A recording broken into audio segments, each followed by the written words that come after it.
Hello, adventurers! My name is Chance, so welcome to my spellbook, and thank you so much for tuning into the 34th episode of our background series. Now, today we have a pretty unique one in store for us, in the way that not a lot of people are going to know about it. We're going to be talking about the Marine today. The reason not a lot of people are going to know about it is one of the four backgrounds that was released in the Ghosts of Saltmarsh adventure module.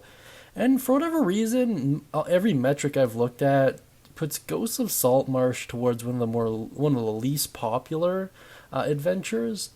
I've read through it one and a half times, I guess, and I like it. It doesn't really fit my particular style of DMing all that well, but it's not a bad module. So if you have any ideas on why that might be, let me know down beneath. In any case, the Marine's pretty cool, and I have no doubt that a handful of you will see it as being pretty noteworthy. In any case, let's move on to its description here. You were trained for battle on sandy beaches and rocky shores. You have launched midnight raids from swift ships whose names invoke terror in the hearts of your adversaries.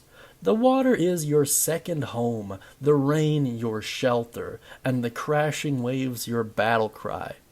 So it sounds pretty damn sweet overall. What a sense of imagery.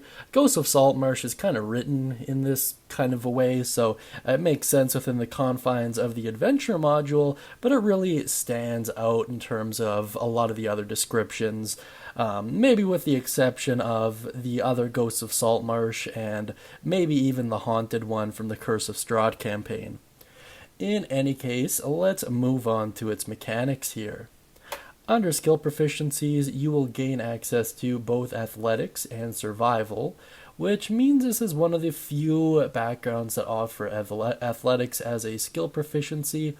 I think we've covered 3 so far. One of them is the athlete, and I forget what the other one is off the top of my head. But it's in the playlist. If you're watching the playlist, you'll know which one it is. And under tool proficiencies, you'll get vehicles of water and land, which is super useful and something that a lot of DMs don't like to bring up, but in any case, there you go. You're not really restricted by any vehicles as well. Well, I mean, I guess air vehicles, but not a lot of campaigns use them. But in any case, let's move on to some equipment here. You have a sentimental dagger, one that maybe belonged to a fallen comrade, a folded emblazoned flag with the symbol of your ship or company, a set of traveler's clothes, and a belt pouch containing 10 gold piece, which puts you in line with that average. Very good stuff. Overall, there's just a lot of flavor you can pull from, although mechanically, it kind of does come down to the campaign when you're talking about how viable this is. I think proficiency in water and land vehicles is super excellent, but a lot of my campaigns involve traveling to far off places, so I don't know, mileage might vary depending on the campaign. Certainly worth talking with your DM about. Now let's move on to its feature here. This one is called Steady. You can move twice the normal amount of time, up to 16 hours, each day before being subject to the effect of a forced march. Additionally, you can automatically find a safe route to land a boat on shore, provided such a route exists. Now, what is a forced march, you may ask? Great question. Not a lot of DMs are even aware this is a thing. Personally, I've never had to use it before, and I'm only loosely familiar with it. So, it assumes that parties can travel up to 8 hours a day. If you go past that 8 hours a day mark, though, you start to run into some problems, and that's what forced marching is where you extend past 8 hours. So for every hour you go past 8 hours, you make a Constitution saving throw. The DC is 10 plus 1 for each hour past 8 hours, and on a failed saving throw, you suffer exhaustion, one level of exhaustion for fail. It's really interesting because it comes down to what kind of a pace you're going at. So if you're going at a fast pace, you're going to be able to clock in at about 4 miles per hour. A normal pace is about 3 miles an hour, and a slow pace is 2 miles an hour, and they each have their individual penalties and bonuses. We're not going to get too far into what movement is for a background video, of course, but all you need to know is this could potentially save you from eating exhaustion, especially if you're planning on traveling long distances, which is really great. And the ability to find a safe spot on a route is amazing. Notice how it doesn't really say that you're only safe from environmental effects. It basically just says you're safe, which is really great stuff if you're in a pirate-themed campaign especially, and you have to circumnavigate treacherous waters. Really interesting stuff. Now let's move on to some suggested characteristics here. For the personality trait, I speak rarely, but mean every word I say.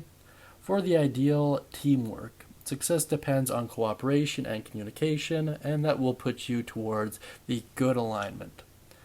Under bond, I face the danger and evil to offset an unredeemable act in my past, which sets yourself up for redemption arcs, which is always really good stuff. And under flaw, I grow combative and unpredictable when I drink, which is just a pretty cool thing if you're once again in that pirate-themed campaign, and makes a lot of sense, and would likely lead to some interesting altercations as your party kind of progressed through the story. Let me know what you think in terms of the characteristics. The Ghost of Saltmarsh has some pretty interesting ideas for him, but I don't know. I think there's a lot of cool and interesting pirates throughout history you could kind of pull from if you needed to, or even just look to the One Piece franchise for any sense of inspiration there. In any case, let's move on to my personal thoughts. I really like it overall. This description's really cool. To the right person, having that proficiency in athletics is great. The ability to be proficient in essentially most vehicles you're going to run into throughout the campaign is super useful in its own right, and a really neglected part of 5e in general, I find. No one really talks about vehicles. And under the feature, it's really good if you're planning on covering long distances, or if there's any element of time being an urgent factor. Really good, and of course the ability to do it safely is even more important. That being said, let me know what you think of the Marine down beneath in the comment section. Be sure to mention any thoughts, questions, comments, or concerns you have regarding it, and of course drop any ideas, cool inspiration, or stories of your own down there as well. And if you'd like to gain access to a free one-shot, please check out the Guild Hall and use code WELCOME, and it's all yours. That being said, I hope you all have a great day, and as always, happy adventuring.